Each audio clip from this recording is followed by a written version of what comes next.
रंगाबाज हो, कोई रंगाबाज हो।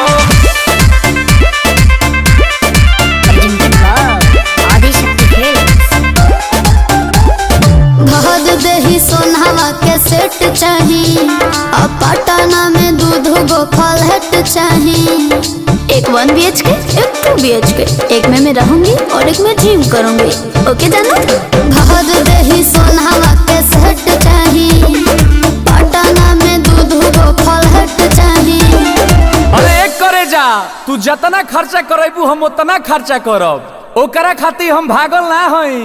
आ जदी हमरा के छोड़ के गइलू तो बुझ लीह हम संतोष पागल नहीं। बन बुझे ज्यादा तू चिराई उड़न बाज हो तो बुझ ली हम हई रंगाबाज हो, बुझ ली हम हई रंगाबाज हो। तू जानत हुआ कि हम ग्रेड ए पढ़ नहीं।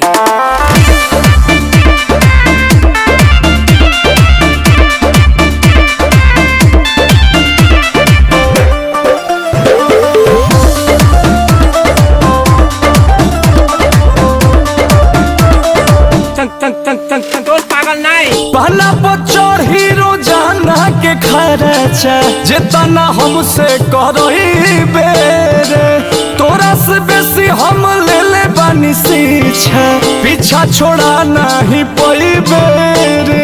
अच्छा के प्यार में हिसाब ना करा, माहौल खराब ना करा, बुझलो? अरे एक करे जा, जितना तोहरा से रात में बात कइले बानी न उतना केहू औरी खाती जागल ना है।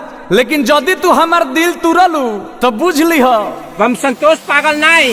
बन बुझे ज्यादा तू चिराई उड़न बाज हो तो बुझ ली हम हई रंगाबाज हो, बुझ ली हम हई रंगाबाज हो। मारम ना एके फट की एको भाषा ना बोलबा कोनो विषय में। हई रंगाबाज हो।